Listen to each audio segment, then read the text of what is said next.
اقرأوا القرآن. أوامر، 3 أوامر من رسول الله صلى الله عليه وسلم، فيها الأمر بقراءة كتاب الله عز وجل. ما عذرنا يا إخوان؟ ما عذرنا أن نتهاون وأن نتساهل حتى يمر اليوم، بل الأيام، بل ربما الشهر لا يكون لواحد منا ورد يرد عليه من كتاب الله تعالى، ونفوسنا وقلوبنا أشد ما تكون ظمأ إليه وحاجة إليه. يأتي يوم القيامة شفيع لأصحابه يشفع لهم، وشفاعته مقبولة بعد توفيق الله سبحانه وتعالى وإعانته. قال صلى الله عليه وسلم: القرآن والصيام يشفعان لصاحبهما. حتى تعلموا يا إخوان أن للقرآن أيضا حقوق. القرآن والصيام يشفعان لصاحبهما.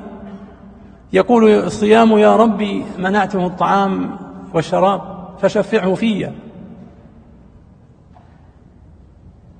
ويقول القرآن: منعته النوم بالليل فشفعه بي.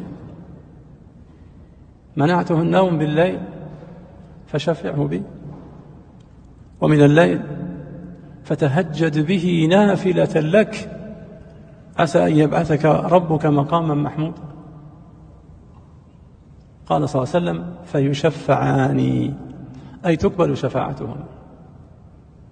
اقرأوا الزهراوين، البقرة وآل عمران.